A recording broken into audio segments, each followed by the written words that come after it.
I'm going to call to order this Lacey City Council meeting on July 26, 2018. Can everyone please rise for the Pledge of Allegiance? I pledge allegiance to the flag of the United States of America and to the republic for which it stands, one nation, under God, indivisible, with liberty and justice for all.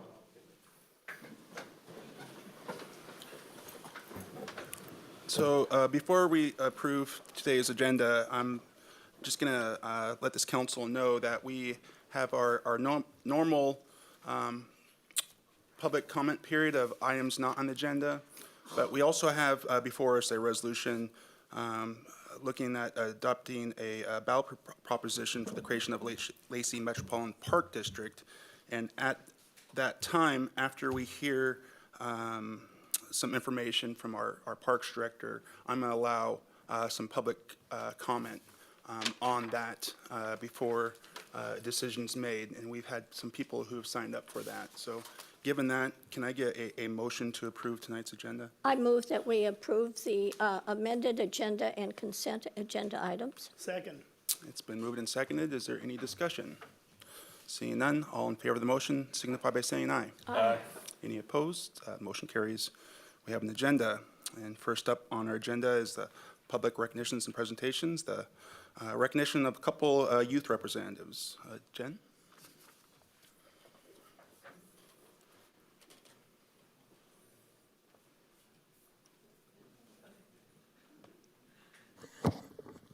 Well, hi there. I'm going to recognize a couple of individuals who aren't here. I'll just do that briefly. Let's see, Madison's on her way, and she's a responsible individual and had emailed me to let me know that that might happen, but I told her I would go ahead and recognize her anyway. Madison Miller has served for the past school year on our park board as youth commissioner, and we have really found her to be a talented student and a fine young professional.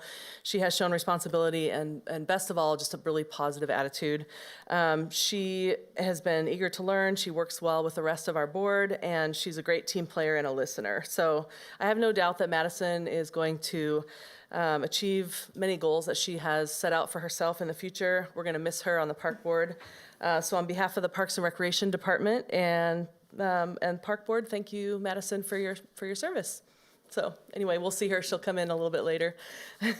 And then also Thomas Suey was the youth commissioner for Historical Commission, and so I want to publicly thank him for his service to his community this past school year. He's a great young man, and we appreciate his efforts as well. So anyway, thanks to those two, and I'll make sure that they get these certificates. Great, thank you.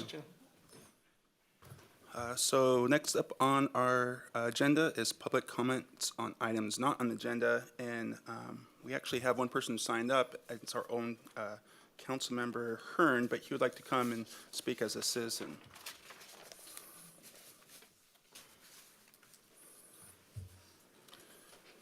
You have your 3 minutes.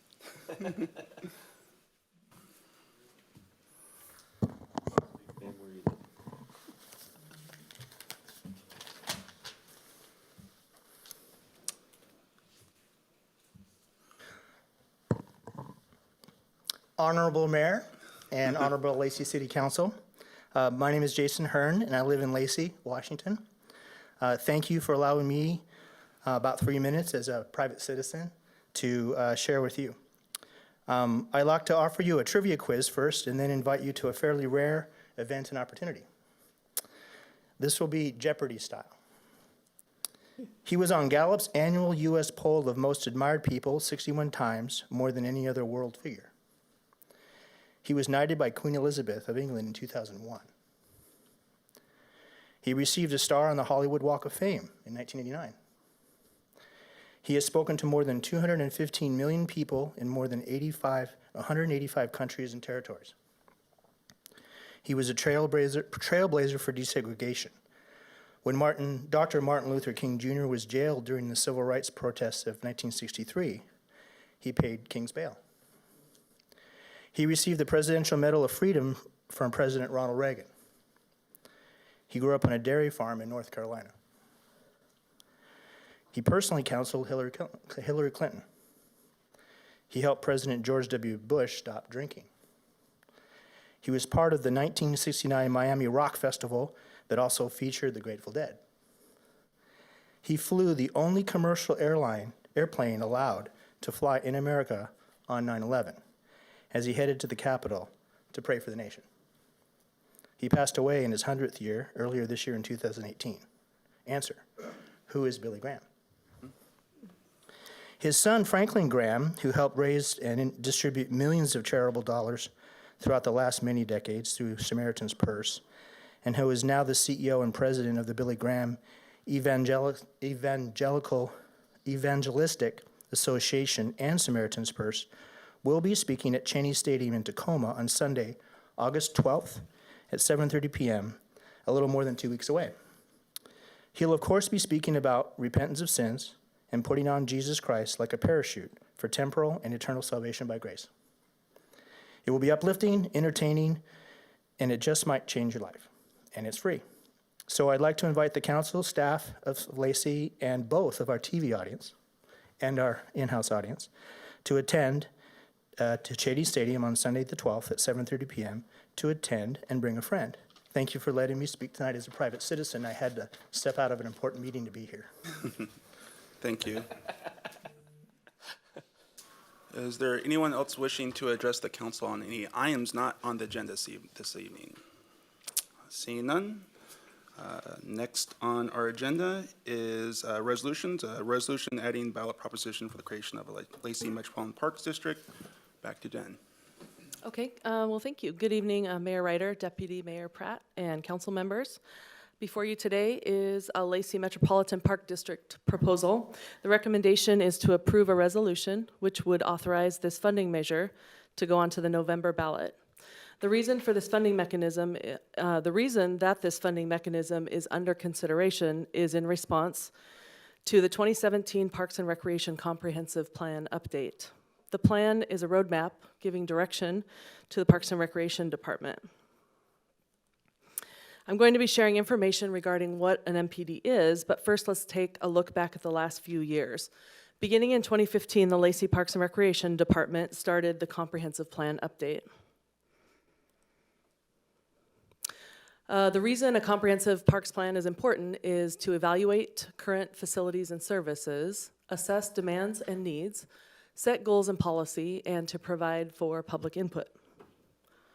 The updated Parks and Recreation Comprehensive Plan was adopted by the City Council on September 14th, 2017. It outlines the opportunities and challenges ahead for the Parks and Recreation Department. Those challenges and opportunities have been identified as keeping up with growth, moving from an acquisition phase to a development phase, and solidifying a future funding strategy for parks. This is part of the executive summary of the plan. The 6-year capital improvement plan has no established funding sources identified for new park development. Therefore, serious consideration must be given to establishing a Metropolitan Park District and/or park bond measure for future funding. Currently, project implementation relies heavily on outside revenue sources. This slide shows the process of the Parks and Recreation Comprehensive Plan update, which started with public input in 2015. In 2017, we had developed an initiative called Energize Lacey to generate more dialogue and interest in parks. And so, as you can see, we received surveys in 2017, and also staff and park board members went out to 6 different events, and we held 15 public meetings last year. In 2018, council had asked for a statistically valid park survey, and I'll speak to that in a future slide.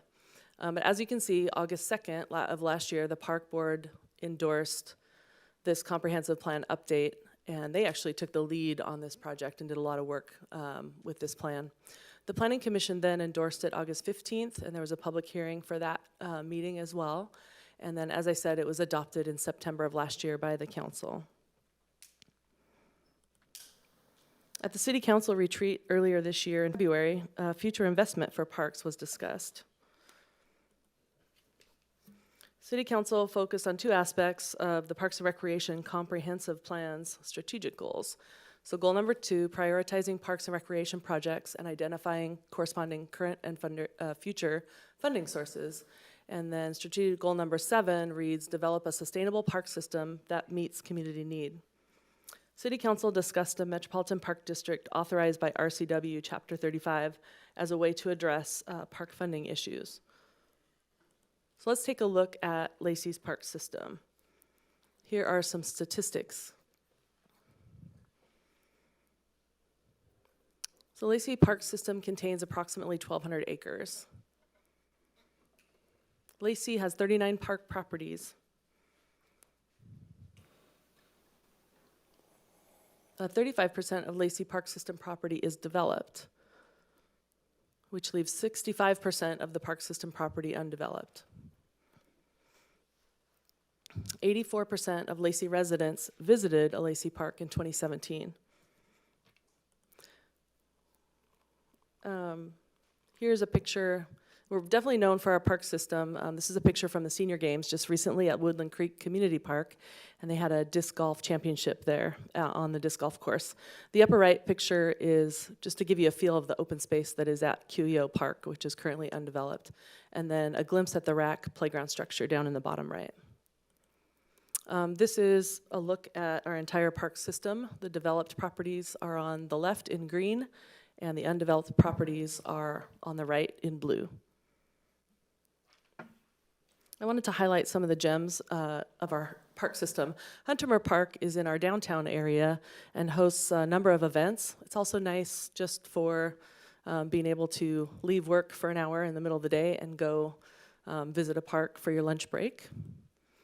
Lake Lowe's Habitat is definitely a beautiful, peaceful, serene gem right in the middle of the city, which is really nice for those same reasons that I mentioned.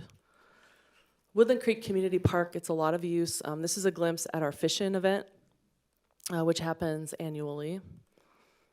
This is a glimpse at one of our neighborhood parks. This is Horizon Point Park on a busy sports Saturday.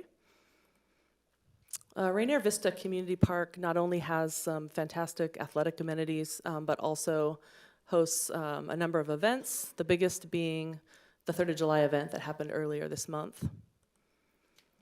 The Regional Athletic Complex draws not only community sports enthusiasts, but also people from the region to come and play. It also doubles as a community park with a couple of play structures and a trail system for people to enjoy. Here's Long Lake Park on a busy, hot summer day. And then, of course, our trails, both paved and unpaved, are part of the park system. So at the council retreat, council members felt it was important to reach out to Lacey citizens with a statistically valid survey to pursue the idea of MPD funding. The city hired Elway Research to conduct the survey. In addition, a project prioritization discussion was held.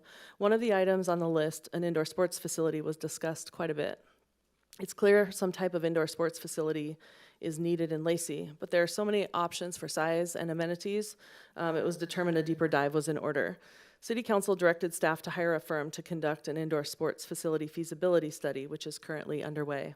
One of the deliverables of this study will be public-private partnership opportunities, which would minimize city funds needed. Although the study won't be completed until September, you'll see in a future slide there are many other projects citywide that are on that priority list. So let's look at the Elway survey results. 84%, as I stated earlier, visited a Lacey Park in the last year. 81% rate the value of their tax dollars with Lacey Parks as excellent, good, or satisfactory. 60% of the public would definitely or probably support a maintenance levy. 56% would definitely or probably support a development levy. 41% would support a public ask for Metropolitan Park District. And what Elway shared with us is that the 29% that don't have an opinion means they're unfamiliar with the topic. So what is a Metropolitan Park District? It's a district that allows for a funding source to aid in the maintenance, improvement, and acquisition of city parks. The proposed MPD would generate an estimated $2.7 million per year. The proposed MPD would cost the average homeowner $11.75 a month and that's based on the average home value of $300,000 in Lacey. That's based on a 47-cent per 1,000 assessed valuation. There are three main goals for a Metropolitan Park District in Lacey. Maintain quality parks, enhance Lacey as not only a community sports place, but also a sports destination, and create new amenities. I'd like to show you some project examples. Athletic fields, spray park, playground equipment, walking trails, and outdoor sports facility. As discussed at last week's work session, here's a proposed parks package that could be funded by MPD and includes projects identified in the Parks and Recreation Comprehensive Plan. I'll go through this list. Athletic fields, you'll see that one at the top, definitely rose as a priority. So you can see there are 8 athletic fields identified. The comp plan calls for at least 4 baseball and at least 4 soccer fields. Access to water also, and so you'll see that as a spray park on the list. The outdoor stadium, which has been commonly referred to as the RAC expansion, would provide more needed fields and would also be a great community asset for families. Greg Cuyo and Pleasant Glade Phase 1 trail systems would give the community walking, hiking, and biking trails that they've requested and would allow the public to access the beautiful open spaces the city has acquired over the years. 5 playgrounds at various park locations responds to keeping up with growth, filling the public request for more park amenities, and providing amenities as parks such as Cuyo become open to the public. You'll notice under the other considered projects at the bottom, the indoor sports facility that I had mentioned earlier, it's listed as an example 40,000 square feet with accompanying price estimates. Also, Museum and Civic Center is listed, and staff have applied for a Heritage Capital Grant for this project, and we'll find out next July if successful for that. If the MPD generated $2.7 million annually, the annual maintenance cost of what was built would of course need to stay below that number. This chart indicates that once all the projects were developed, an estimated $1.5 million would be required for long-term maintenance. Keep in mind that MPD funds could be leveraged with grant money to offset the capital costs, which are located in the middle column labeled estimated initial cost.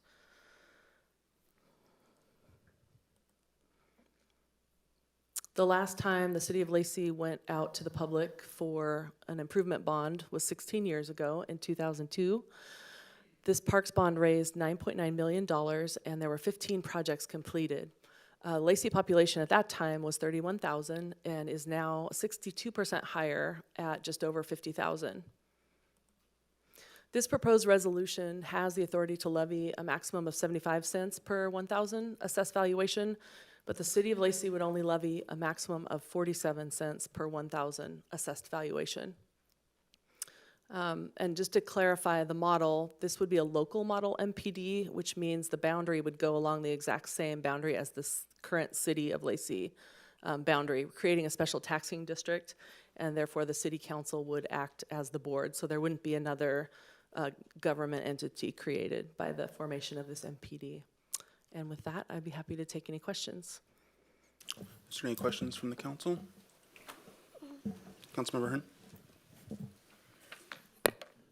More of a few comments. That last note about not having another government, I think, is a fantastic benefit of this plan. I think the range of potential opportunities to put the funds towards is phenomenal. I mean, you have from the trails to the toys to the, all the stuff there. I haven't seen all of it, but I've watched and studied a 50-year history of Lacey acquiring park assets as it goes. And I didn't do a survey, but I'm just by the hip. I'm believing that when people come to Lacey, they like the roads, traffic. They like to know if their parks are good, and they like to know that it's a good community. And so this fits right in, and I think it's a very exciting opportunity for the people to decide if they want to go to the next level with their acquired parks. and I think that the opportunities are phenomenal. Very excited about it. Great, thank you. Councilmember? Would it be appropriate to make comments now or wait until after the public? I think let's open this up to the public and go through that, because we have several people who signed up. And so it's going to take a little bit to get through this. The first person who's signed up is Graham Sackerson. Can you obviously come forward, give your full name and the city you live in, and keep your comments to 3 minutes. Okay, I'll do that. My name is Graham Sackerson. I live in Lacey, 3710 Stikes Drive Southeast. I've been a Lacey resident since 1956 and involved in the community. To me, the park system is a crucial part of a good city, not simply for recreation, and that's very important, but also as an economic development tool for events and activities. So I'm urging you to put this on the ballot, because I'm concerned as I see things on Facebook and such, that those who don't want it on the ballot are in essence saying to the citizens, you don't have the right to vote on this. And so to me, putting it on the ballot is part of having open, transparent government. Another issue that I have been thinking about is the feasibility study. And I think raising it as an issue today is irrelevant. It will be completed before the election. The results will be out there. So it's not as though there is some, secret thing going on. So from a longstanding resident, we've had 4 generations living in Lacey.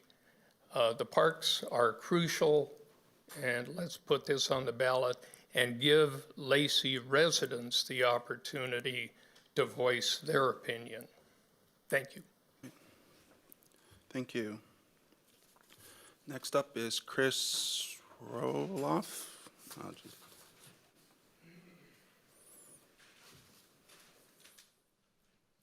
sorry, I'm going to be butchering names all night long. It's a roll-off. So, great. It's a tough one. Okay, can you give your full name and where city you're living? My name's Chris Roloff. I've been a resident of Lacey for nearly all my life. I'm the communications director for the Libertarian Party of Washington and also for Thurston County. I grew up playing every sport that I possibly could. We played at all sorts of fields all over the city. I was a little too early to play at the, 11 different fields at the RAC and the 6 different fields at the RAINIER VISTA Park. But I think that all of these fields show that we have plenty of parks. I've seen some comments by council members and by this great presentation, it was good, that we want to become a sports destination city. And I have to ask why. There's been multiple studies, and in a rare occurrence, economists mostly agree that building a sports complex doesn't bring money to the city. In fact, in many cases, the city actually loses money from its investment. My comments up until now are more of an overview of what we have and what it's going to do to the area. But I should mention that by passing this, you are deciding that building sports complexes is more important than people feeding their family. You're deciding that it's okay to build parks on the backs of the poor. Olympia just declared a public health emergency due to the homelessness crisis. The fact that we face the same issues as Olympia and the state should give us pause. Why are we wasting time and money talking about sports when right next door across the street they just declared a public health emergency due to homelessness? There's no doubting the severity and scope of the homelessness crisis. We see constant increases in the number of people who can't afford a home, mirrored by constant increases in the cost of rent to rent a home. An increase in property taxes is just going to make this problem worse. Rents will no doubt increase as a result of these property taxes. Increased property taxes become rent increases, and rent increases, they lead to housing insecurity and eventually homelessness.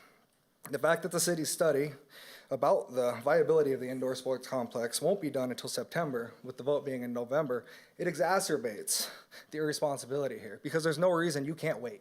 You can't wait until next year, when you get the viability report. The only responsible choice during a homelessness crisis would be to fully study and analyze any project that will raise housing contests before you put it on the ballot. I do not believe that Lacey is somehow divorced from the problems in Olympia. To be considering a tax increase to build and maintain more sports complex, it's the wrong priority.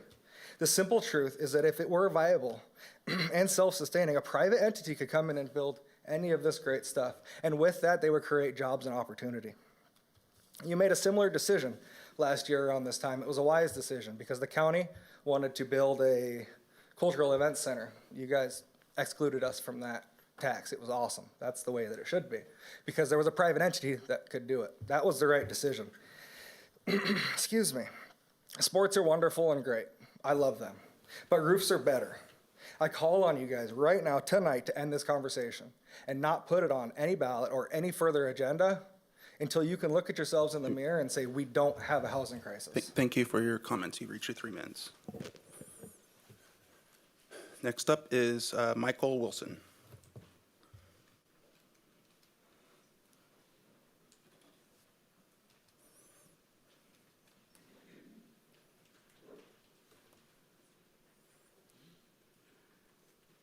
Good evening, Mr. Mayor, members of the council. My name is Michael Wilson. I live at 201 Carpenter Road here in southeast Lacey.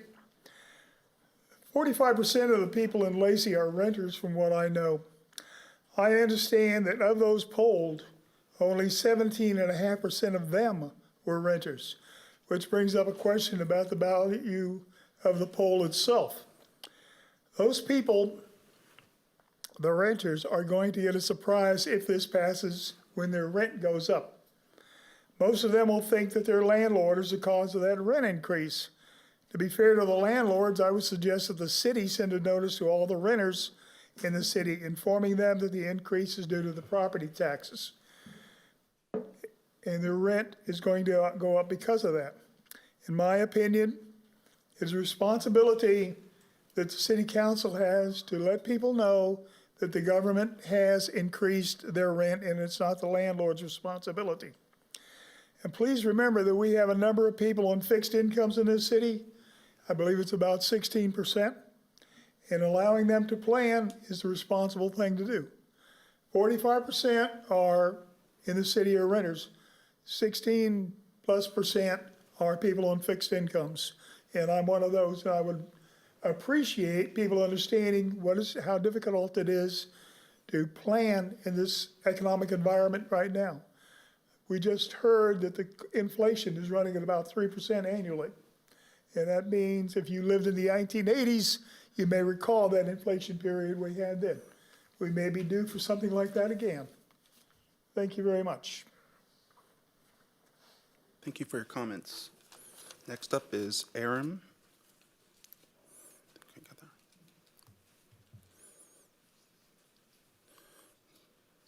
Please state your full name and your... Aaron Wheeler, City of Lacey.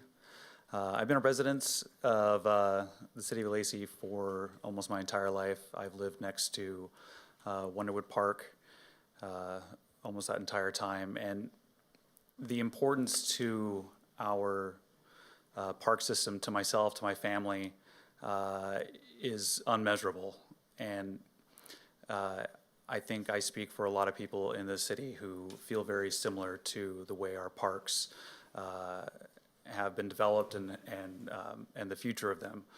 So I do think it is a good idea to let the public have a voice in this matter, to make their decision about the future of the parks, not just for myself, but I think of my own child and what is going to be left to him. So thank you. Thank you. Next up is Ken Balsley.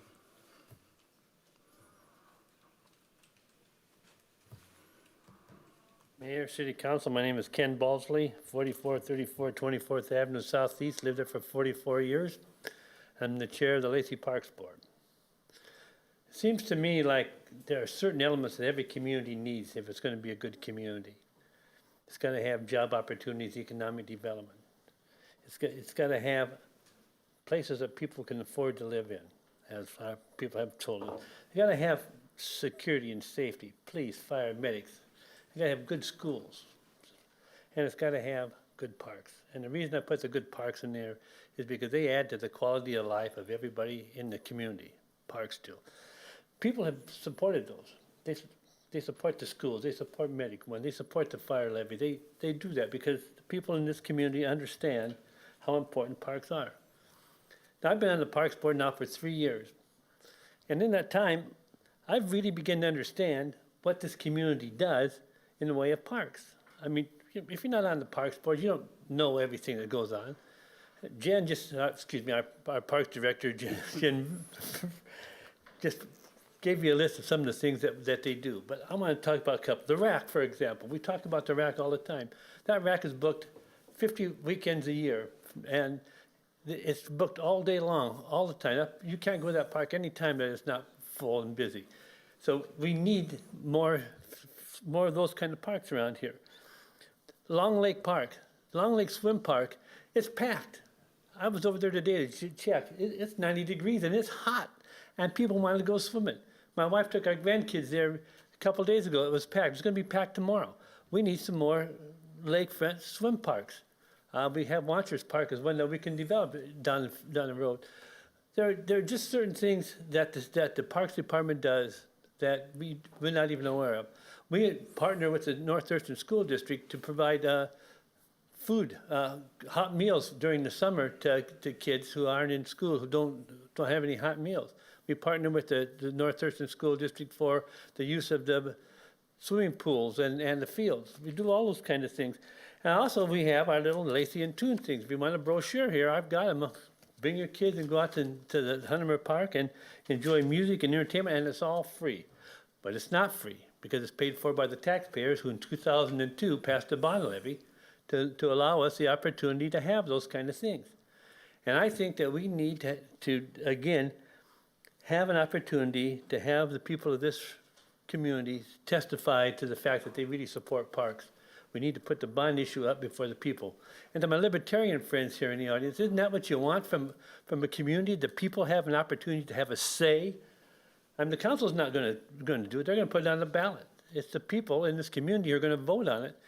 And I urge you to take out the opportunity and vote tonight to put it on the ballot, and you're going to get my support. Okay. Thank you. Thank you. Thank you, Ken. Next up, C. Davis.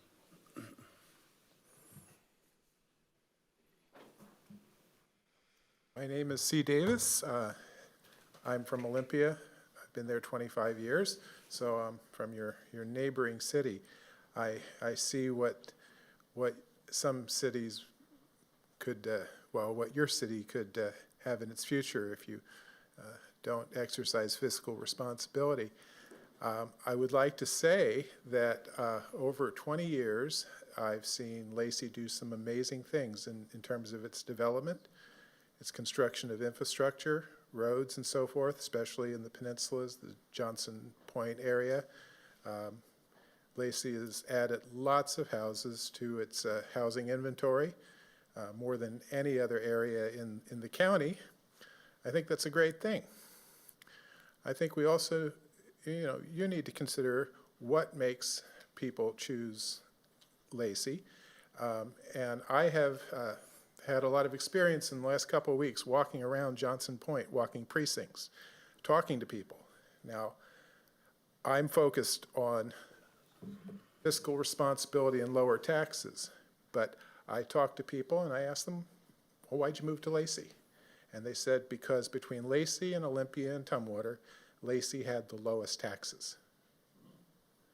So that's why they're coming here, because given the choices, they don't want to be faced with irresponsible spending and excessive taxation. Now, for a moment, let's look where this levy is oriented towards. This levy is oriented towards property tax. Property tax has the capacity and the frequent result of costing people their homes, especially fixed income elderly, disabled, and people who live from one paycheck to the next, just enough to pay their house payments and their property tax. As you raise their property tax, you raise it to the point where they lose their homes. Is a sports facility worth a person losing their home?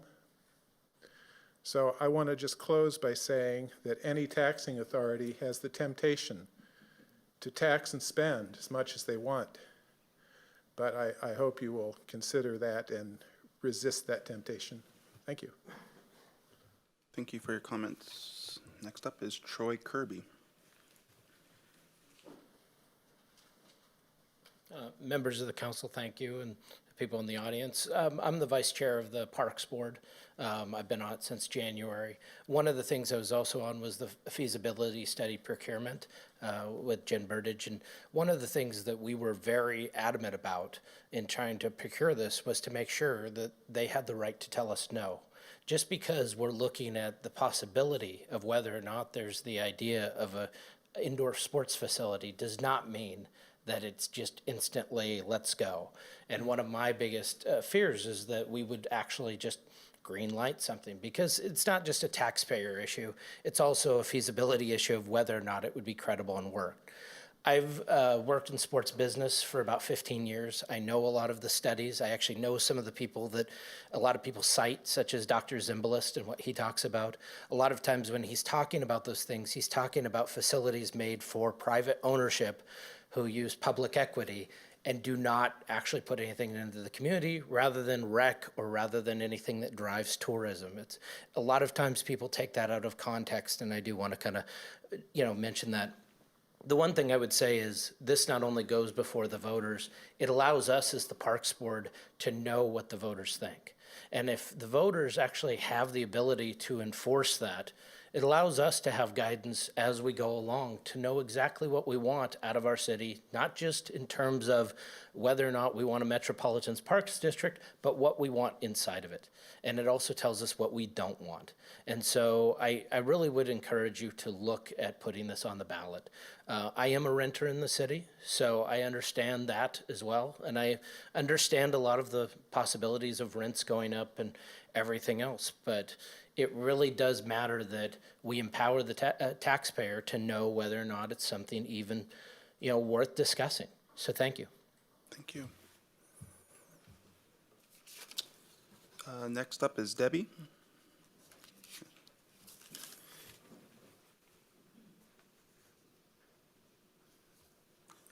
State your full name. My name is Debbie Matthews. I have lived in Yelm for 35 years. I have also run the local soccer in Lacey for the last 20 years. For the last 2 years, I have run the Shinquelli Booters, which is the Lacey Soccer Club. So for one moment, let me be the voice of the Lacey kids. So when children come out to play, they come out to play on sports teams, any sports team. They're making connections with members in their community. They build the community. They make this place a better place to live. You talk about homelessness. I've got families where there was a soccer team and one of the families ran into bad times. The entire soccer team got together to raise money and buy groceries for this woman. That's building community. We've got kids now they've gone to the phones. Phones are everywhere, and when they get on fields, they put the phones down and they learn who their neighbor is. And when they learn who their neighbor is, they find out that they like their neighbor. So please put this to a vote.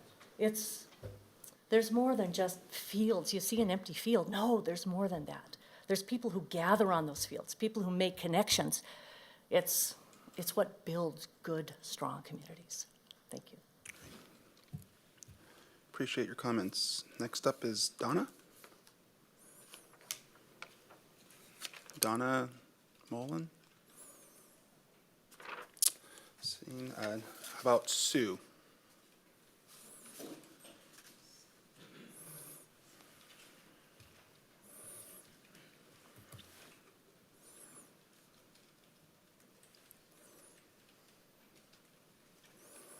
Hi, can you hear me? Yep. I'm Sue Medeiros. I live at 4952 Cypress Drive, Northeast in Lacey. I'm a relatively new community member, but I hope to be here for the next 35 years. Ha ha. I just wanted to give the perspective of senior citizens who have retired. I retired recently, and I was very happy to have my property taxes increased to pay for education, because my priorities are, some of my priorities that are funded locally are education, maintaining a good environment, making sure that our fellow citizens who are having a darn hard time with life right now can afford to pay rent and even property taxes.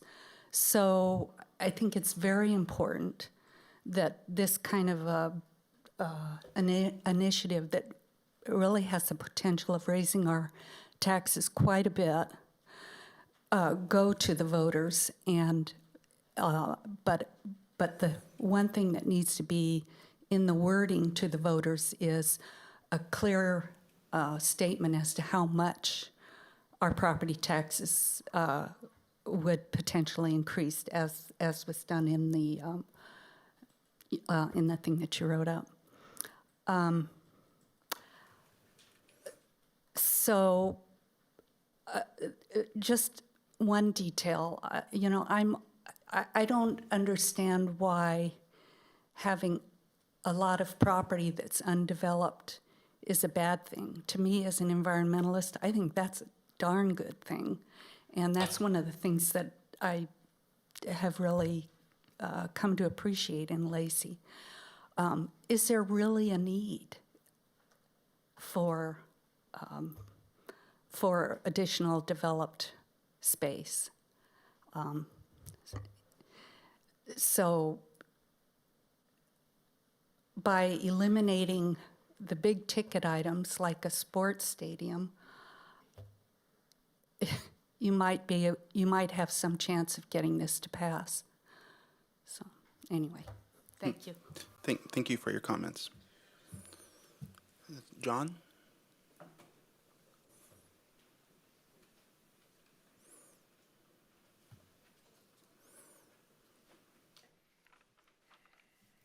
Hi, my name is John Medeiros. My wife Sue just spoke here, and I agree with a lot of what she has to say. However, several months ago, or maybe it was even a year ago, I don't know, I read that Thurston County, in the next 20 years, the population's supposed to increase by, say, 100,000 people. And that's a lot of people moving in, if that's true. And I agree with the notion that parks are an important part of any city or any town. And whether the parks are mainly used by young people, or whether they're used by the elderly, or people just taking a break from work, going to eat their lunch, they're important. The question is, for me, is how can we balance, though, having terrific parks? How can we balance, and these days, taking care or finding solutions to desperate problems that are cropping up in all metropolitan areas, and I'm speaking mainly of homelessness. How can we balance those types of things? And it's going to be a tough call from me, just kind of as a citizen here. It's going to be a tough call and a tough problem to solve, so that everyone feels like they have something of what they want out of this whole process of development and of things like parks, but taking care of desperate problems like homelessness and that sort of thing. So anyway, you'll come to a decision, I'm sure, and thank you for the time. Thank you, John. Next up is John M. Mullen. Okay. James.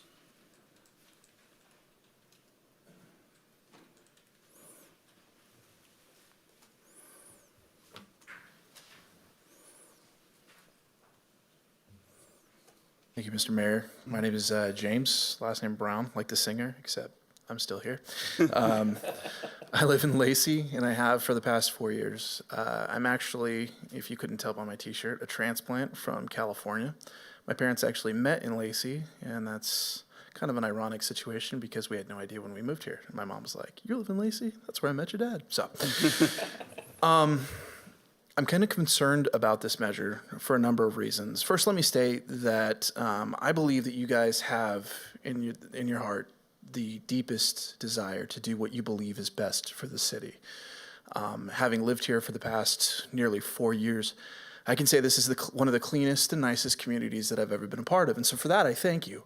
I know that there's a lot of hard work that goes into that. But my concern is that I believe that the city council needs to take a step back and reassess its priorities. The gentleman had said earlier that there is an epidemic of homelessness in Olympia, and if you take a step outside of these beautiful chambers, you'll see that about every other major intersection, there are individuals that are panhandling and begging. Some are holding up some very interesting signs. But there is a rampant increase in homelessness in those 4 short years that I've lived here that I'm seeing, and it's becoming increasingly obvious, which makes it harder for individuals such as myself and my wife and my 3-year-old daughter to go out into the community at night.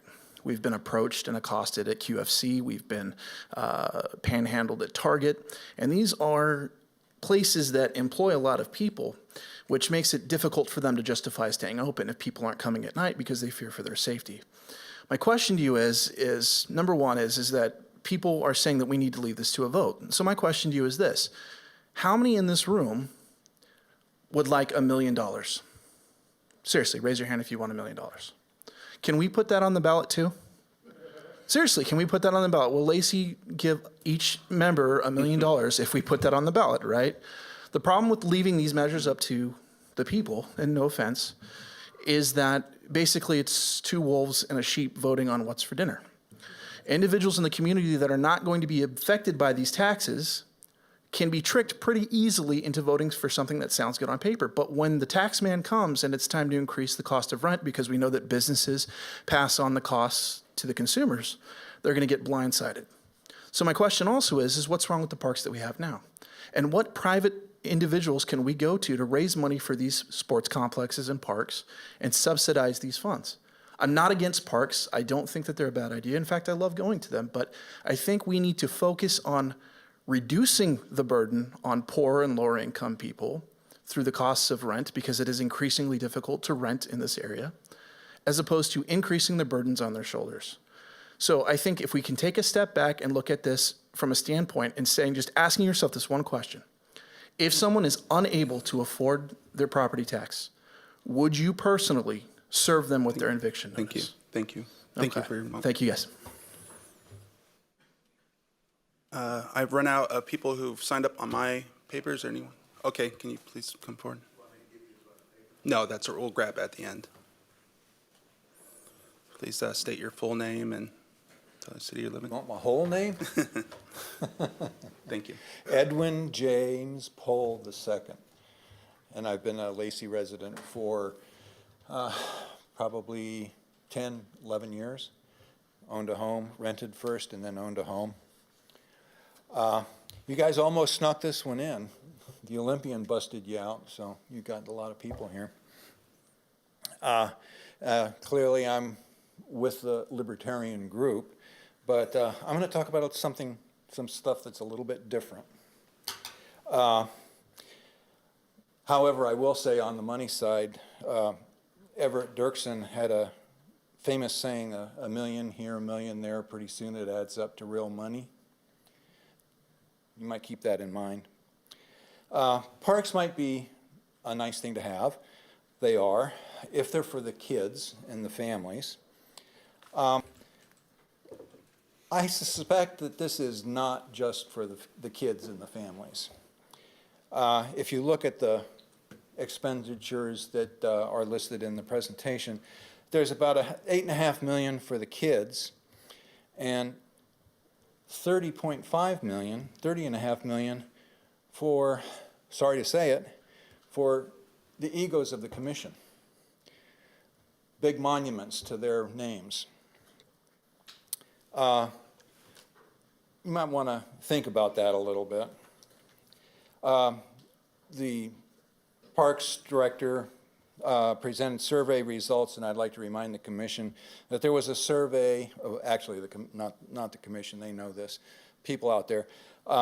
There was a survey that before the Commission passed the plastic grocery bag ban, and I'm sure that you all appreciate having to bring your own bags to the grocery stores now and carry them home and wash them, hopefully wash them.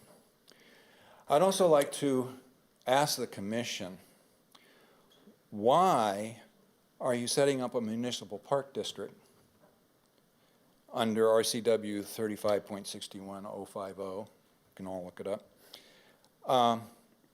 There's two ways to set up a city municipal park commission or a district. One is to have a separately elected park board. Okay, so that's one way of doing it. What you're setting up is a park board that's run by the city commission. You already have a park district, a park agency. Why do you want to set up a separate district where the commission will meet as a pro forma board? Doesn't make a lot of sense to me. I smell something fishy in the state of Denmark, but I can't figure it out quite yet because I haven't had time. Thank you. You reached your 3 minutes. Is there anyone else from this audience wishing to address the council? Please.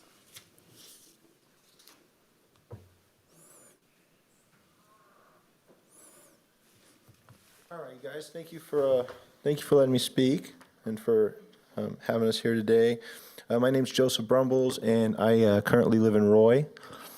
And I just want to step in and first off, I'm running for United States Congress District 10, so that includes Lacey. And the biggest concern I have is where this money is coming from, to be honest with you. Whenever we're talking about raising taxes, that's a big red flag to me, because I believe that there's a lot of waste out there that we could lower and in turn utilize that waste to our advantage, so we do not have to raise taxes. So obviously, I'm not up to speed with Lacey and where the waste may lie and where it may not. I'm sure you guys most probably know these things, and you will know if that's something that could be done or not. But some of my other concerns would be, liberty. I stand for liberty. So when it comes down to it, does a park what's more in regards to liberty? What's on Liberty's side? Is it having a home, being able to afford your home, or is it being able to have these beautiful parks? So that's another question that goes into crosses my mind. And that being said, most of the state right now, the cost of living is getting unreasonable. It's getting to the point where people cannot afford to live here. I make pretty decent money, and it's getting to the point to where I couldn't afford to live here either. I had to go buy land out by Roy and build me a home there. So, it's getting kind of out of control. So that being said, a good reference for that would be our retirees, people that are on fixed incomes. I've talked to a few retirees where they're on fixed incomes and they own their homes, you guys. They own them outright. However, the property values have been rising so fast, so drastically, that they can't afford to even pay their property taxes. So now they're going to have to move. They're going to have to sell their home and move. So I think that's unacceptable. I'm unsure if, I'm sure there's going to be some situations like that here if we continue to do things like this. So again, is it worth it? Is it not?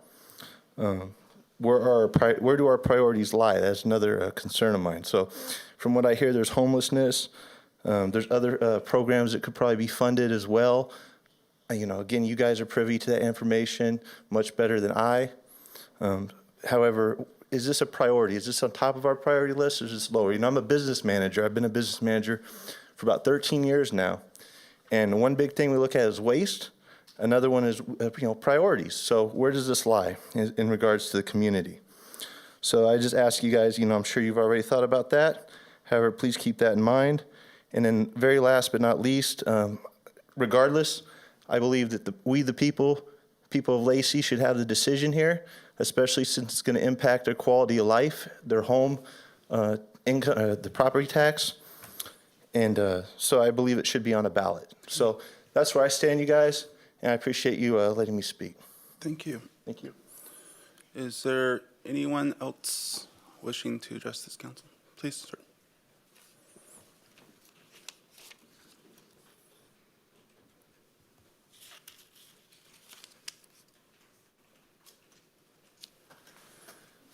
My name's Josiah Johnstone. I'm a current resident of Lacey.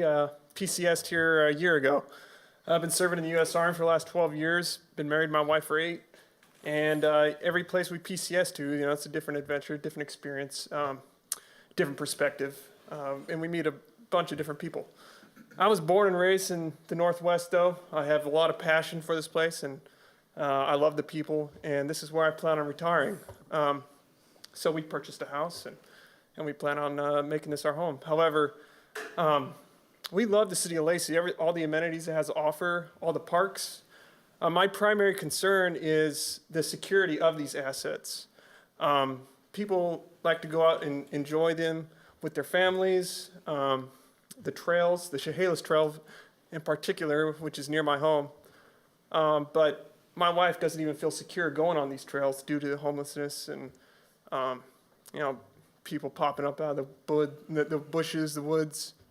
And it makes us not even want to go on those trails unless I'm going to be with her or a friend of hers. So although these are great amenities to have and to market to people that, make this an attractive place to live, how usable are they to people? So I would recommend that if we move forward with this, we also take into consideration how we're going to secure these in the future. Thanks. Thank you for your comments and thank you for your service. Yeah, absolutely. Is there anyone else wishing to address this council on this item? Seeing none, we'll turn it back over to the council for comment. Lenny? So thank you all for your comments and much appreciated. While I fully support our park system and use it often with my grandchildren, I do not think it's appropriate at this time to ask the residents to pay more taxes. Last year, we had record sales tax revenue, and we're on track to surpass that record this year. The additional revenue is just not necessary at this time. Excuse me. Several of the projects, as well as the maintenance and operation of these, can be budgeted for within our current revenue. We have to live within our means. In addition, I believe this is premature as we have hired a consultant to do a feasibility study for an indoor arena, and we don't even have the results yet. I believe we are acting in advance of having the necessary information. There is no urgency to do this now, and it's clear from both the emails we received and the comments we heard tonight that the community is split. This can wait. We have not done our due diligence, and this can easily wait until another time. Is there anyone else wishing to make comment? Deputy Mayor? So I'm a senior, and I do use the parks. I don't obviously play tennis anymore or whatever, but I certainly walk my dogs up to Wonderwood. I go 2 or 3 times a week, and it's a good exercise. It keeps me healthy. The thing about putting this in front of the voters, it's saying even though I would vote for it, I don't know how the rest of our population would vote. And I think it's important to hear from them. I do think that people's focusing on that indoor facility, and that's kind of actually not part of this necessarily this proposal. It was mainly for making sure we can continually maintain our parks, and we have some a very large undeveloped park around Pleasant Glade in that area that would benefit people that don't have an easy access to parks. The Greg Cuyo Park is undeveloped. It's probably passive type of recreation if we do develop it. Why it's even there, it's protecting Woodland Creek. But it is still necessary, in my opinion, to at least be able to allow our residents to use it, and even if it's walking or biking or whatever. I know people say homelessness is an issue, and yes, it is. I'm not questioning that. The assumption is that Lacey's doing nothing about that. That is not true. We have done a lot, including a number of ways to deal with helping either waive fees or something for the Habitat and Humanity project, for our CBDG funds, for helping as a compassionate community for the new food bank that's going in on Martin Way, just outside of Lacey. Yes, we're aware of that, and we're taking another point of, unlike Olympia, we're taking another way to deal with that, because that's very urgent, yes. But it is not the same thing as maintaining parks. The people that are low income can use our parks free, and that's something they can't do. You have to pay for a movie, and it's pretty pricey nowadays. You have to pay for going to a concert, but in Lacey, you don't have to pay for that. So it actually helps people that are lower income, in my opinion. And so I support it, but whether or not it passes, well, I'll live with whatever people say. Councilmember, go ahead. Sorry, Councilmember Young. I'm sorry, yeah. Ladies first. Whatever your name is. Councilmember Young. I know. I was trying to say. Yeah. I know this proposal has its pros and cons. On the positive side, it will provide adequate facilities for us to keep up with our growth. We will be able to develop the parkland that we have that's undeveloped, and we'll have a stable source of funding to maintain these parks. And I know for myself, being a mom of young children, I would love to take my kids to a spray park in Lacey instead of downtown Olympia. I'd love to take my kids to a forest-type park like Greg Cuyo Park instead of Burfoot or Priest Point, also in Olympia. I think it'd be great for Lacey to have parks that attract people from the entire county and beyond. But on the downside of this proposal, we're asking the public to increase their property taxes, and that's going to affect a lot of people. So I can honestly see both sides of it. And I think ultimately we need to let the voters decide what they want to do. And that's, I just think we should put it on the ballot. Thank you. Councilmember Hearn. I don't think in my 11 years I can't remember a more balanced, wide-ranging, well-spoken group of citizens speaking for their side of this consideration. So I thank you all for being here and speaking so well. A lot of great points on each side brought up. I love democracy. We're a democracy, but we're a republic. So when we ever have an opportunity to actually weigh in as a citizen, I lean towards that. And just as the other council members confirmed, I'll confirm as well. This is a proposition to put it on the ballot for the consideration of the citizens. And so I look forward to this. It's extra fun when we can debate something as fun as parks, but it's also still as serious as money, so personal money. So I appreciate that. I hope that if this proposition ends up going to the voters, if the council decides that Lacey will host a number of opportunities for forum and discussion on our facilities so that the public can continue these important discussions and flesh out what the population wants. And then we can all add more and more to our opinions of one side or the other as private citizens here and then at the forum too, with the citizens. So I thank you for that, and if it's within order, I'd like to propose that we set in motion the resolution adding the ballot proposition for the creation of the Lacey Metropolitan Park District. Second. It's been moved and seconded. Discussion, Councilmember. All right. Bear with me. Most people know that I'm not very long-winded, but this is obviously an important subject that affects everybody that lives in the city. I'll start off by saying a great presentation, Jen.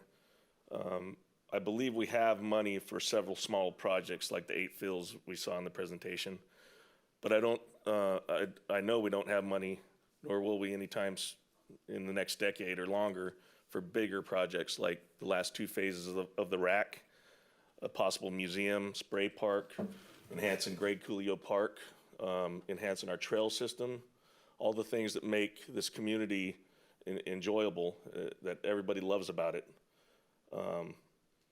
I'll add that a robust and vibrant park system is vital and crucial to a healthy and safe and active community. It reduces vandalism and increases life expectancy, individual engagement that wouldn't normally happen without such places or facilities. Many experts agree that an investment in such amenities is an investment in the quality of life for everybody. Being a business owner myself, and there's 3 of us on this council, many from the commerce community will agree that when investments are made into parks and recreation opportunities, it'll attract tourism. This filling our local restaurants, hotels, and possibly even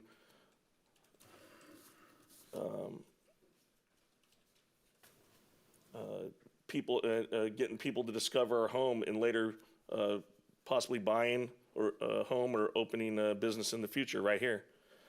They also believe it has a ripple effect, and that trend will increase and increase, and the whole while boosting our local economy and creating jobs and opportunities, little by little improving the quality of life for everyone here, and again, rippling it from here out to surrounding areas. Local, state, and federal governments will have larger budgets as well as small, medium, and large businesses.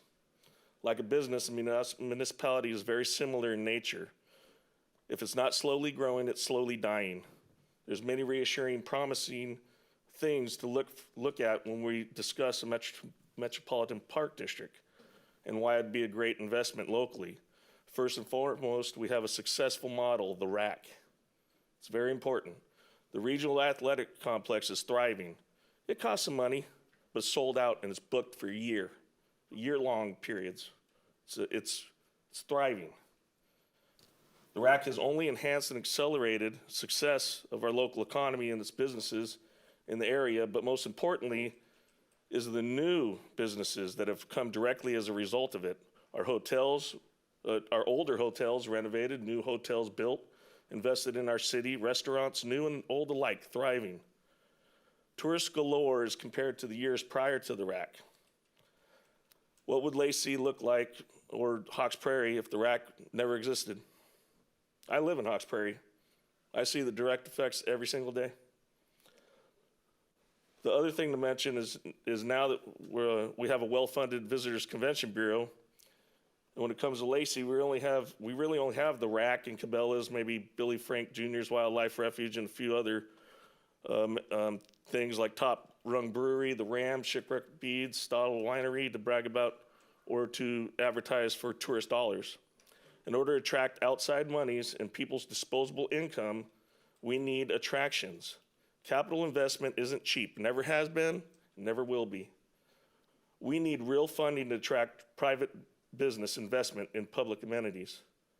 It wouldn't have happened down in Centralia if the public sector didn't have money and invest with private sector to create private public projects like their hub, sports hub down there. They won't put up the cash themselves, nor should they. It doesn't make good business sense.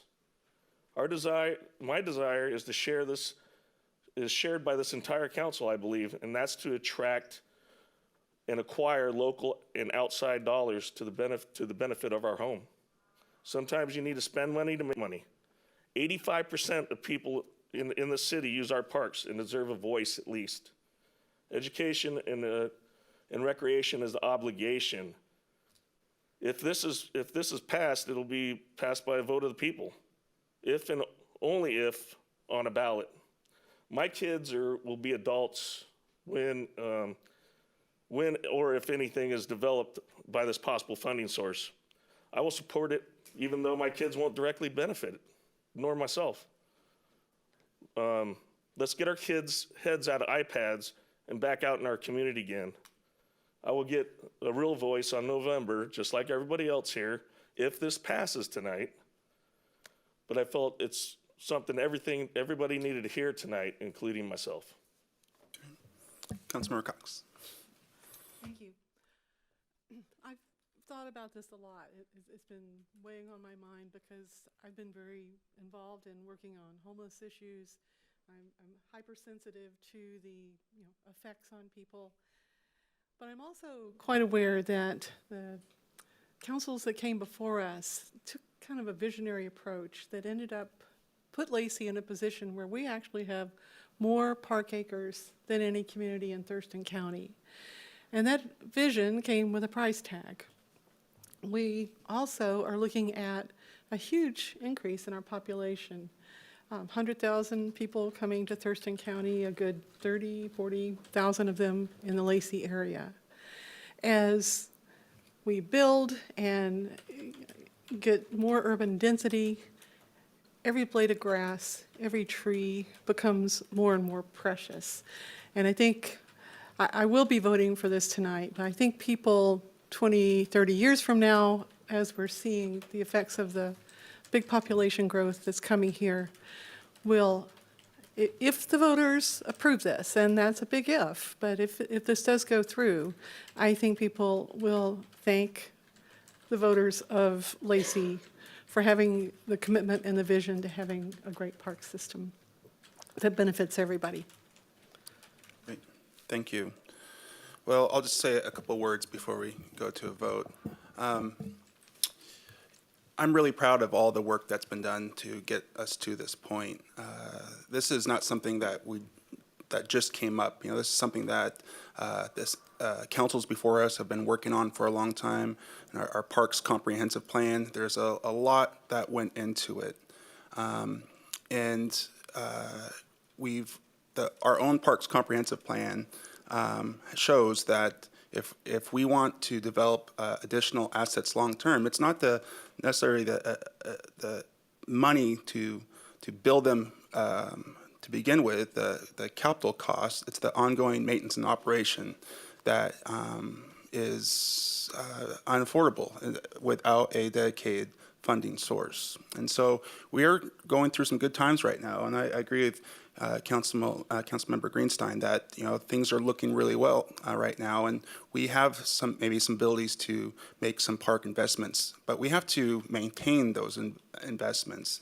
And I think it would be unwise for us to build and not have a plan in place that allows us to maintain those. That's where municipalities get in trouble. And so there's a lot on our plates right now. There's a lot of big issues out there that this council is doing our best to address. But we have to look at the quality of life for all of our residents. And the one thing that we have here in Lacey that we're all proud of is our park system.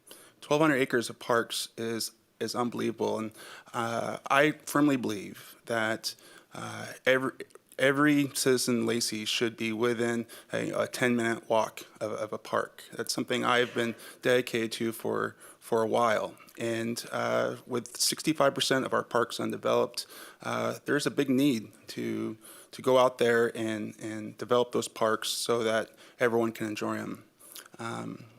And I'm also proud of the fact that we're trying to stay within a reasonable budget. This council could have gone out for the full 75 cents per assessed thousand, which is what Olympia did and what Tumwater has put on the ballot measure, which will go to 75 cents in 5 years in Tumwater. We're not there yet. We said, no, we're looking at what can we do within a price budget to accomplish our parks plan. And that came back at 47 cents, and that's where we're at today. And so I think we're being as fiscally conservative as we possibly can while still developing the future of Lacey. That being said, is there any more discussion? Seeing none, it's been moved and seconded to place this Metropolitan Parks District on the ballot in November. All in favor of that motion signify by saying aye. Aye. Aye. Any opposed? Opposed? The motion passes, and thank you for your vote. So next up, we have the mayor's report. The first thing on our mayor's report is a recommendation to reappoint Ken Balsley to the Parks Board. Can I get, I would move that we reappoint Ken Balsley to the Parks Board. Can I? Second. It's been moved and seconded. Is there any discussion? Well, since Mr. Balsley is present tonight, I'd like him to explain why he thinks he should be on our Parks Board. Please, explain Why you think he should be reappointed. Boy, that's mean. It's an opportunity. Opportunity. Thank you, everyone. But seriously, Ken, would you like to say a word? Would you like to say a word or two? That's something we can all agree on, Ken. Would you like to say a word or two about your future term and what you'd like to accomplish, or anything like that?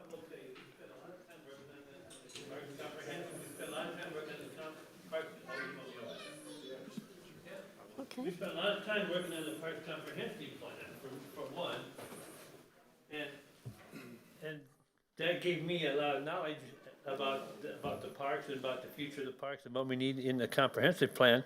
And so I'm an educated person now.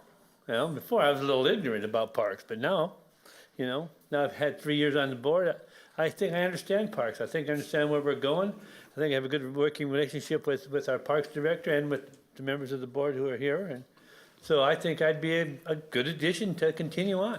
It's kind of a joke. I kind of want to know what Yeah, you're going to do on the I Parks know. Board. I know it was a joke, but I didn't take it as a joke because I'm serious about parks. I just like to hear you talk, Ken. one or two things that you look forward to doing in your next term. One or two things that you're looking forward to working on. Oh, geez, he's really beating you up, isn't he? One or two. Not three. Please. Number one, I'm looking forward to getting the Metropolitan Parks District approved by the voters and in place. That's the one. Thank you. It's been moved and seconded to reappoint Ken Balsley. All in favor of the motion signify by saying aye. Aye. Any opposed? The motion carries. You've been reappointed. So next up, I actually have a letter I would like to read from our Sister City Association. It's from, well, I did. Oh, yeah, here it is. It's from Marcin, who's the mayor of Minsk-Mazowiecki, and said, I'd like to sincerely thank you for your leadership and continuous support to the wonderful program Schools Without Borders. Please extend our thanks to all people involved in making the Schools Without Borders a successful program. The program is a continuation of the partnership between the people of our sister cities, Lacey and Minsk-Mazowiecki. I believe that such a cooperation brings benefits to citizens of both cities, broadens horizons, and brings a lot of joy to societies.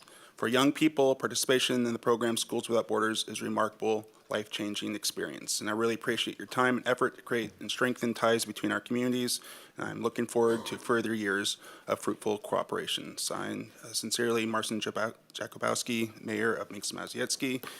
Just to remind this council, we just had a contingent from Minsk come to Lacey last month, and they had a great time. They participated with the 3 higher education in facilities in our area. Anyway, they had a great time, and it was a very successful program.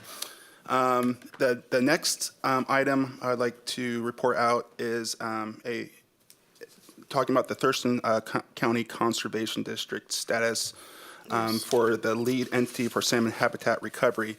This council may be aware of that the current Thurston County Conservation District has been the lead entity for the salmon habitat recovery program for this county, or it's really for the watershed. They're going through a difficult time on that board right now and haven't built consensus on continuing the program. And so there is some funding dollars out there. It's like about $1 million in grant money for salmon habitat recovery that is going to be lost unless we can find a lead agency to take that over. So Pete Komet has actually sort of taken the lead on trying to find a lead agency, and he's reached out to the Thurston Region Planning Council and asked them if they would take over this program, and they have agreed.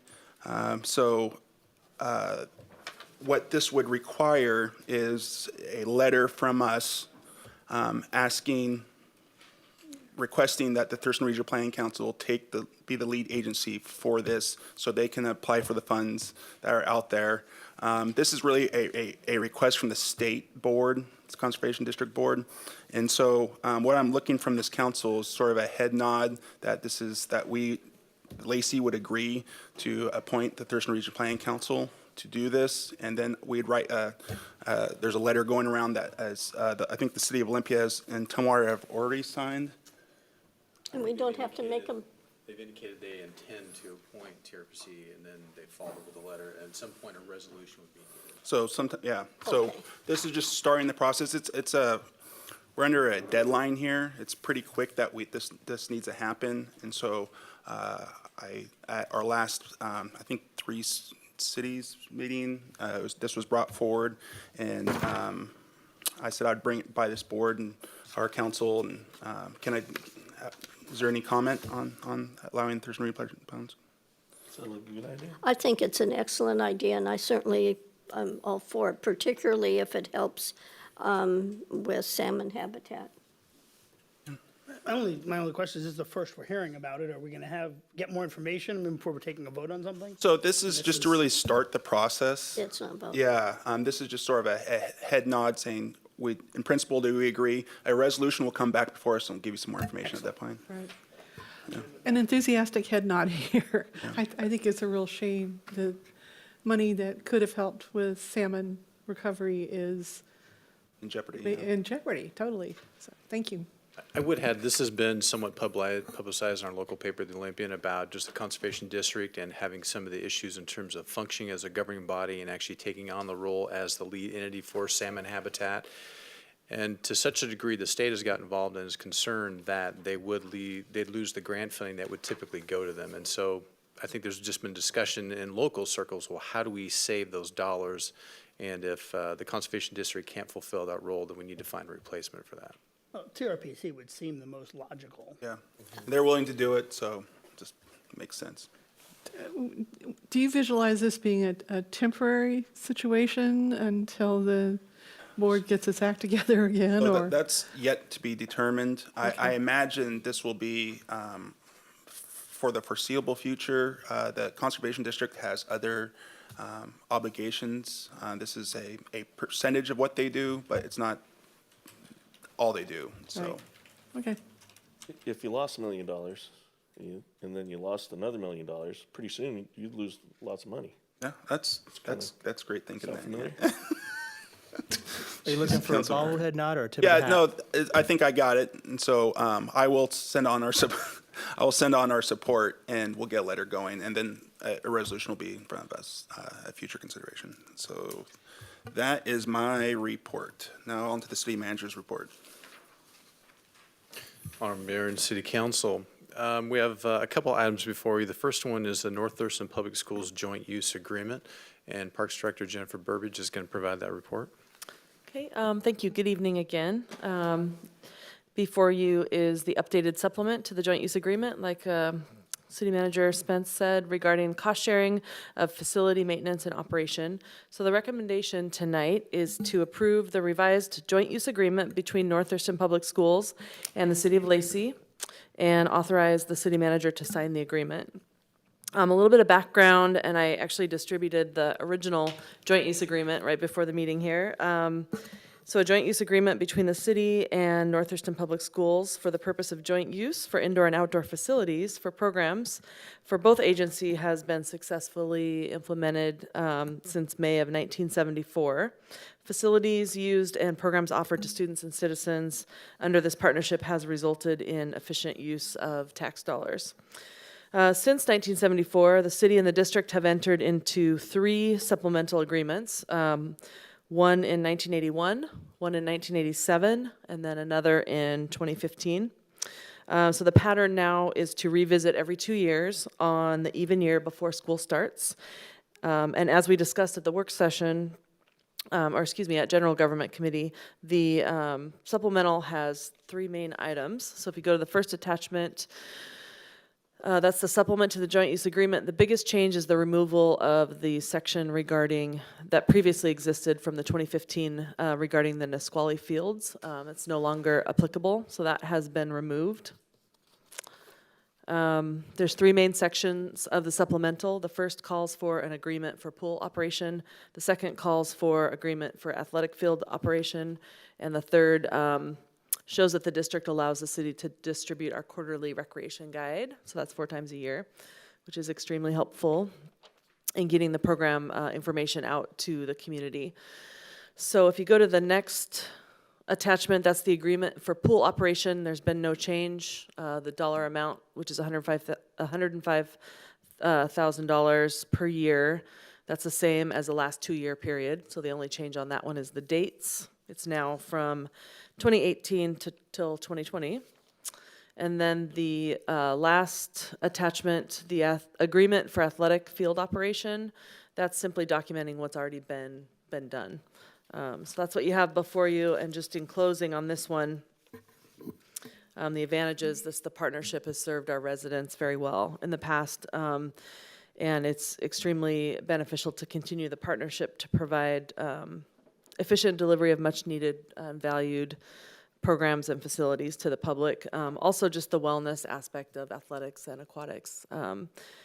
Teaches skills and offers social interaction, just some of the benefits of the partnership. Can I get a motion? I'd move to approve revised joint use agreement between North Thurston Public Schools and the City of Lacey regarding the cost sharing of facility maintenance, operation, and authorize the city manager to sign agreement. Second. It's been moved and seconded. Is there any discussion? Who said it first? Deputy Mayor? Only one thing is I think it's really good to make sure that we stay in contact with the fact that we do have swimming facilities through the schools, and I think that it's probably a lot of people may not realize that we actually, they can actually go to the schools to swim during certain hours. Any other discussion? I just wanted to mention that, it's disturbing that the Nisqually fields are closed. My son and many of his friends and a lot of kids in this region and community shared a lot of years of their youth at those fields, not to mention the thousands of visitors that came into town and spent their money at the restaurants and stayed at the hotels and such, and were out in the community. I really hope to see that in the future come back, because it sure was a gem, I'll tell you that. And just to update you, at the General Government Committee meeting, I mentioned that the school district and myself are working on some long-term lease language, and we'll be able to bring that forward shortly. Great news. Thank you for that. Any other discussion? Seeing none, it's been moved and seconded to approve the revised joint use agreement between North Thurston Public Schools and the City of Lacey. All in favor of the motion signify by saying aye. Aye. Any opposed? The motion carries. I have another item I want to make sure council is aware of, and also for the public. There's a major construction project that's going to occur here fairly soon. I'm going to have Public Works Director Scott Egger provide an update on that. It's a PSSE gas line project. And then what about this too? Yeah, this has been in the news, and out on social media. But next Monday, July 30th, PSE will begin work on this gas line project that's on Pacific at Carpenter. Runs about 500 feet long, pretty much equally divided at Carpenter. It'll take up to 5 weeks, but their goal is to have the work complete before school starts. Work hours will be about 9 a.m. to 7 p.m., 6 days a week. And they're, like I say, they're laying about 500 feet of 8-inch steel coated pipeline. The need for it is that currently, the line that's in there currently does not meet the minimum depth requirements. So they will deepen the lay, and then also this is part of a long-term high-pressure pipeline upgrade. So the area will be under traffic control and flaggers while they're under construction, and our advice to citizens is just avoid the area if you can. Councilor. Will Lacey be, when the road's open, will Lacey be doing any pipe laying or any work in there at the time? No. They will, the work here will be a little bit slow because these are 40-foot long steel lengths. They have to be welded in place and inspected before you move on. And there are plenty of utility conflicts they have to work their way around in the process of laying this. There is no work that we need to have done in that area at this time. And no pending relation to the pending construction either, or the pending development either? I'm curious for that too. Is this in No, it's conjunction not in with his relation to reserve? that. No. Okay. They've been planning this for several years, but obviously their pipeline of projects or projects they have in the queue is very large too. Well, I'm sure they're aware of the project coming in Oh, and absolutely. sizing accordingly. Yeah, absolutely. Okay. Another item is an amendment to the Interlocal Cooperative Law Enforcement Agreement, or the Thurston County Narcotics Task Force, and Police Chief Pierpoint will provide an update on that. Honorable Mayor and Council, thank you. This evening I have an amendment to an interlocal agreement which deals with the Thurston County Narcotics Task Force. For many years, the City of Lacey has managed the grants and the fiscal responsibilities for the task force, including one FTE. Currently, the 3 cities do not have a detective on the task force, and since there is a county captain that runs the task force, there was discussion about moving those responsibilities over to the county. And so this went to general government in February, and they requested that it be moved to full council. Yeah. Can I get a motion to approve? I move to approve amendments to interlocal agreement for the Cooperative Law Enforcement and Mutual Aid Thurston County Narcotics Task Force. Second. It's been moved and seconded. Is there any discussion? So Chief, does this mean we're not participating then in the task force any longer? It's strictly the county? We currently do not have a detective in the task force. We have not withdrawn, so the ability to get back on board is there.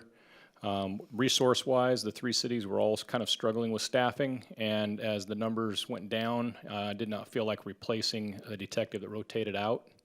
It certainly does not mean that we don't take enforcement of our, drug problems seriously. Just today, the opioid issue was a large meeting at the health department. But I think we also all realize we're not going to arrest our way out of the opioid crisis or the methamphetamine problem or any of those other things. It's going to take a joint effort, and we are certainly still committed to enforcement of the drug laws. Thank you. Great, thanks. Is there any other? Just to be clear, we manage it though right now until this agreement's changed. The city manager signs federal grants. The finance director does the books, correct. And this would just shift that, and I can't speak for Troy, but I'm sure he won't be sad if that happens. Is there any other discussion? I just think Lacey's a better manager than other municipalities or local governments. Troy, are you sad? Or do you have a comment? Well, it's certainly a burden on staffing. There are a lot of responsibilities in terms of the financial reporting and audit, and of course the employee, and any burden that we could eliminate is certainly a positive for Lacey in terms of its ability to continue maintaining service levels. Thank you. Great, thank you. It's been moved and seconded. All in favor of the motion signify by saying aye. Aye. Aye. Any opposed? Opposed. Motion carries. Nope, motion carries. So my last item, I'll get off the stage here. Given the action that council took tonight on the proposed MPD, there is a requirement or a request from the Auditor's Office that we appoint a for or a committee or against committee. And so a potential recommendation would be we could send out a press release asking if anyone would like to be part of a for committee or against committee. Council then could decide if they want to appoint that committee at an August 2nd work session. The deadline for that is August 7th. You may recall last time when we did the Transportation Benefit District, we did not have an understanding if there was a for or against committee, but clearly, given tonight's presentation, there's people who have an opinion on both sides of this issue. So you're looking for a head nod, or? I'm giving just more of an update in terms of details, that's a request to get into the voters pamphlet. So I would suggest that we do whatever's required. Yeah, can you clarify that a little bit? So we appoint the for and against, the council appoints them? I don't know of any time we've ever done that. That's why I'm just not. So my understanding is the auditor's office requires an appointment of a for and an against committee, and it's not uncommon for the legislative body to provide that information to the auditor's office. If for some reason the legislative body does not do that, the auditor can take that over, but it is a request from the auditor's office that we do that. Do you want to? Yeah. I'll just add, it's actually statutory requirement that the legislative body appoint the for and against committees. However, only if the council is aware of persons for and against.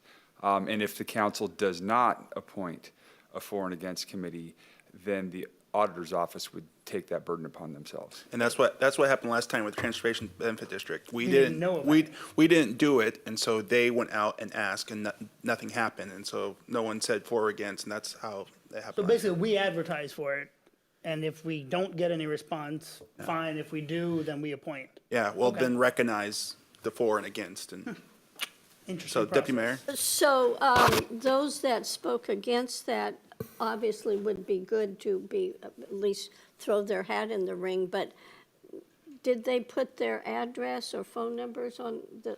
So there's a process, right? We'll go out and say, we're requesting for and against. We'll take in that information at our August. But we'll make sure that people know about it. And our August work session, we'll take a look at it and say, okay, and then they'll submit it by the 7th, and we'll meet our statutory requirements. So I think we gotta be very careful here, because this, as you can see by our well-attended, what's it called? The Audience? hearing tonight. Public hearing? Public comment period tonight. Sure. We had a very for and against. Our council was also not unanimous, so I think we should do our procedure, let everybody know, including the folks that we have their contact information for. I assume those individuals need to be a citizen of Lacey, is that correct? Nope. Or we don't know? I'm not aware of that requirement. I could certainly look into it. The statute's fairly vague. It's literally It is a Lacey persons issue, though. for or against. Yeah. The council's limited to 3 people that it can appoint per committee. So that might be a consideration the council could take into as a factor. So a vague thing, the last time I hear we didn't know. Well, I think we were better off, but we know now what we need to do, and we had to go through the procedure. But then when it comes time to selecting those members, we have to be very diligent about that in the sense of working towards unbiased parity, and maybe having those that might be against it appointing those, and those that are for it appointing those, and just being very transparent about it, so that those board members are selected without bias. I agree.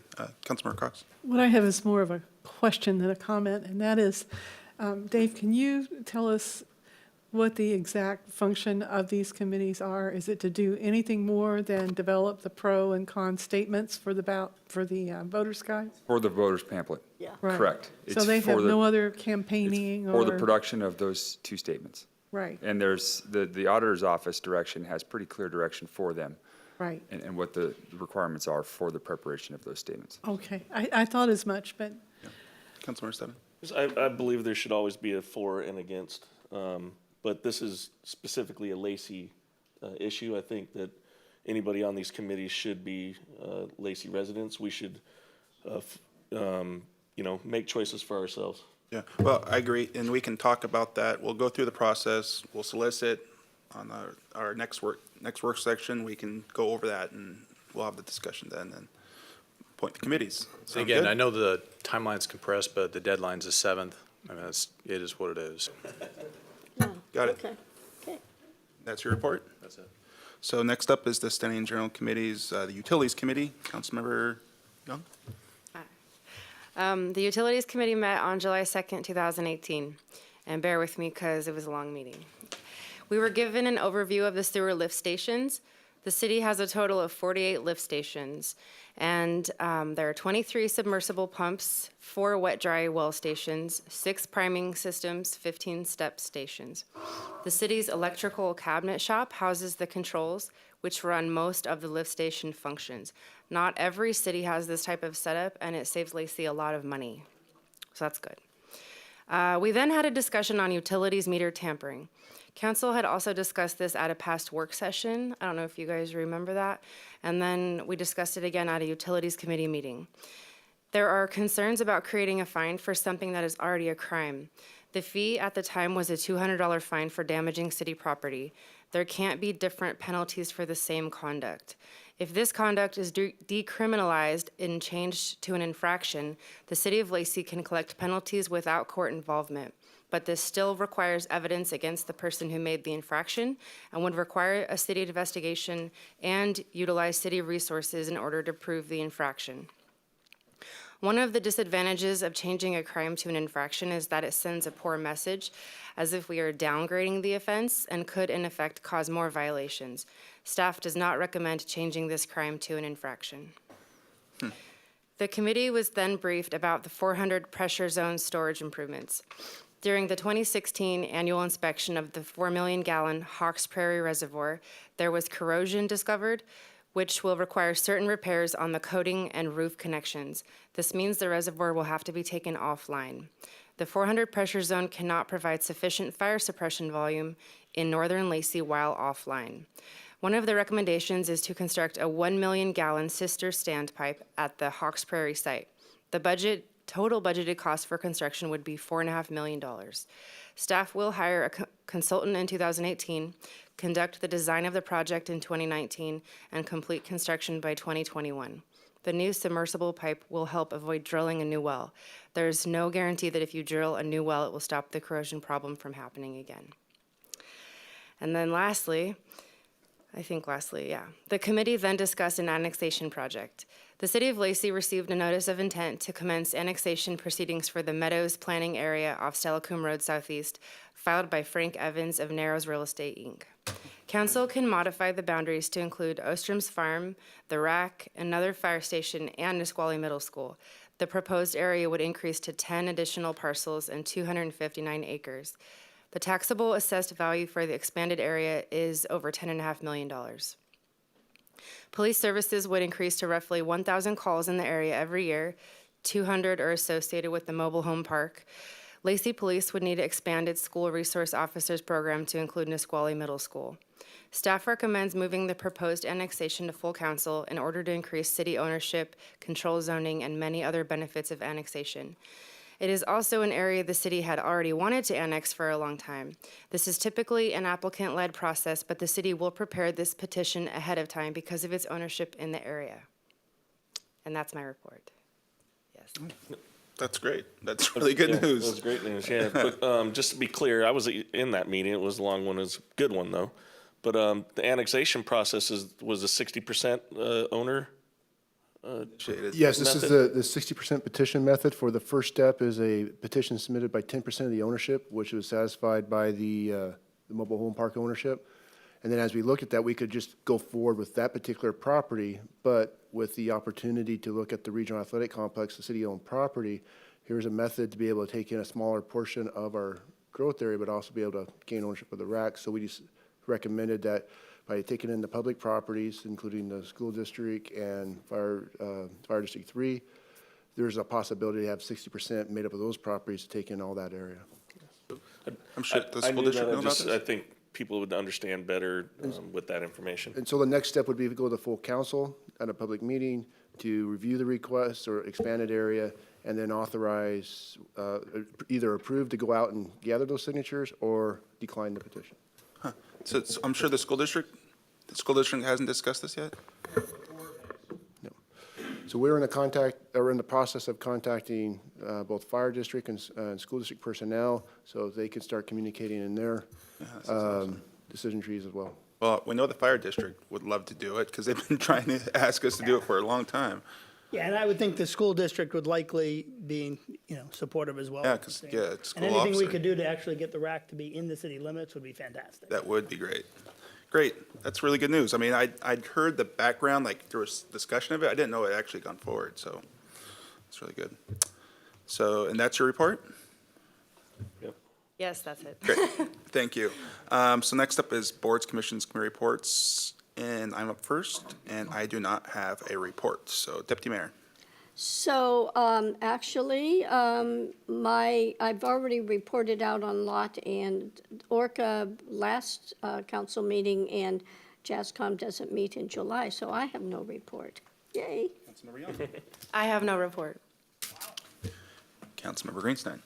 I wish I could keep that trend going, but Me too. unfortunately, There's sorry everyone, always I actually one. have a couple of reports. So the Law and Justice Committee met last week. Really good meeting.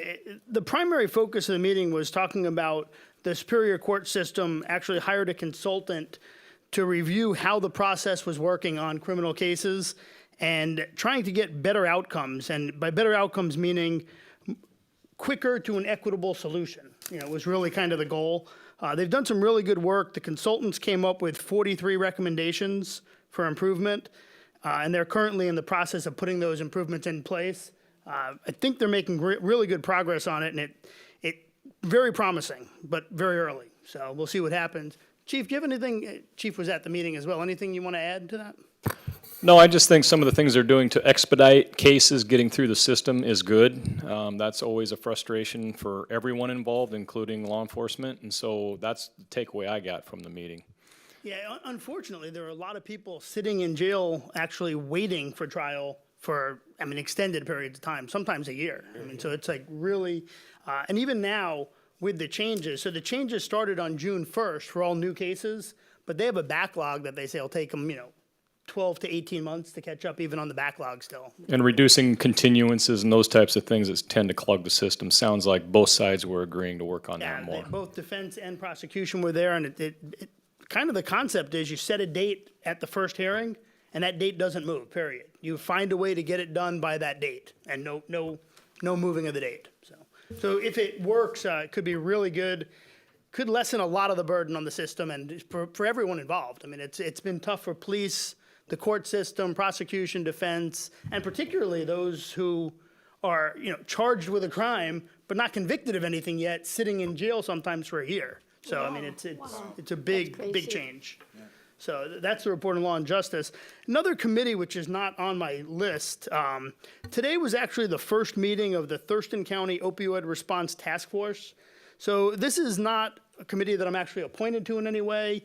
I don't believe there is any appointment process for this one. It was more of whoever showed up, whoever was in the room was going to have the opportunity to talk, and Chief Pierpoint was at this meeting as well. It was made up of mostly people in the mental health field. John Thunheim, our prosecuting attorney, is heading this up along with the Department of Health. And the sheriff was there. Like I said, Chief Pierpoint was there. There was representatives from Olympia Police. So a lot of police, law enforcement there.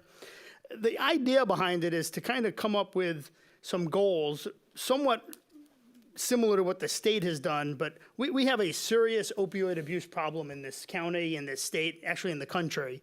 And so the goal is to find things that we can do to both reduce deaths by opioid abuse and addiction.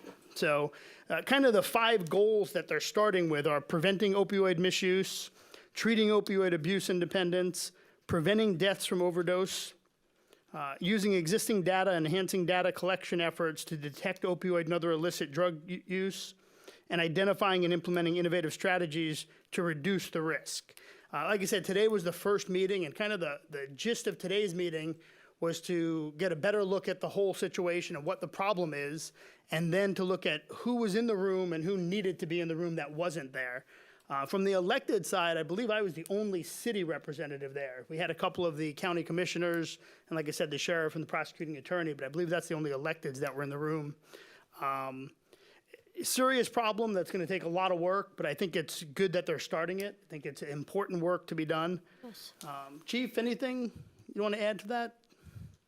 No, as we know, this is a nationwide problem, but we are starting to experience in Thurston County some of the things that have been occurring, nationwide earlier.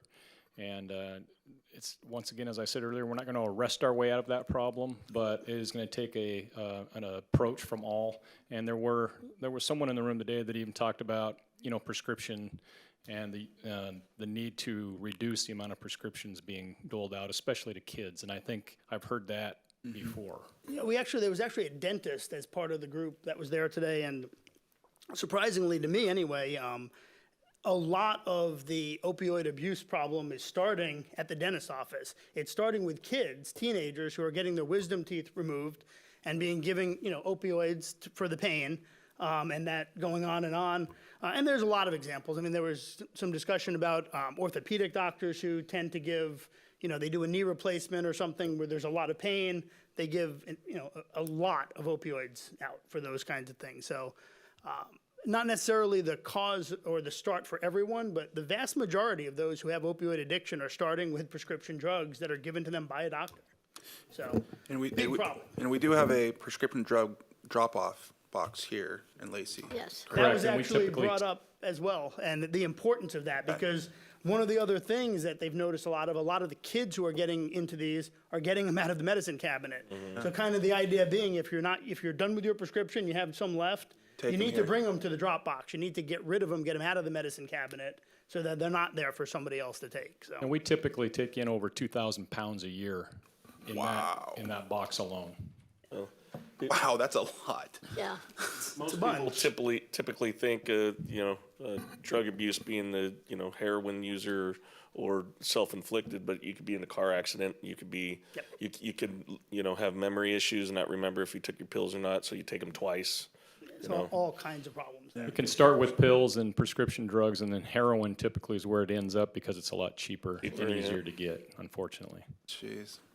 If I have the mic, just briefly, last year we had probably one of the worst string of crimes I've ever seen in over 30 years in the city of Lacey. Pure evil was in our city that day, and he pled guilty this week and will be sent away for life.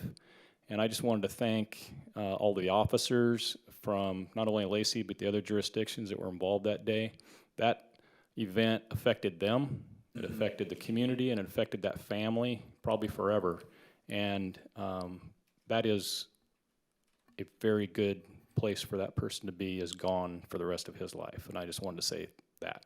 Thank you. Thank you to the police department for their work on that. That was a bad day. Yes, it's got to be hard on the police department to have gone through that, I would think, especially. And pure evil is a good description of it, too. Well, thank you, Lenny, for going to that. I appreciate it. My pleasure, thank you. So next up is Councilmember Hearn. So Lodging Tax Advisory Committee meets tomorrow at noon. It's the beginning of the discussions and procedures for dispersing LTAC monies for next year. So look forward to that, and that's my report. Thank you. Councilmember Stedman. No report. Councilmember Cox. Alrighty. I was unable to get to the Community Action Council meeting last night due to illness, so we'll have a report for you next time.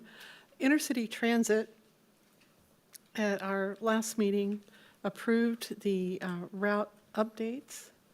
The one of most interest to Lacey is that we'll have service going up into part of Northeast Lacey, where we haven't had it before.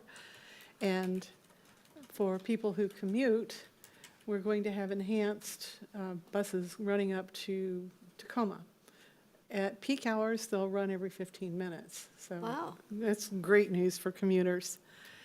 At our August 8th meeting, we're going to finalize the resolution for putting on the ballot a 0.4% sales tax to support the transit system. So I'm, I'm expecting that will pass, but I am but one vote on that. Can I ask you a quick question? The commuter bus to Tacoma, that stops at the Park and Ride in Lacey, correct? It starts, well, it's going to, the only stop it will have in Lacey will be at the Martin Way Park and Ride. Okay. It will no longer stop at our transit center or at the Hogan Bay Park and Ride. But it will at the one at Martin Way. Yeah. Great, thank you. Yeah. And then last piece is intercity transit will meet at 8:30 on Friday. So, that's my report. Great. Well, thank you, council, for a great meeting, and to the public who showed up and testified today. We always appreciate hearing from you. We've reached the end of our agenda, and like always, keep it classy.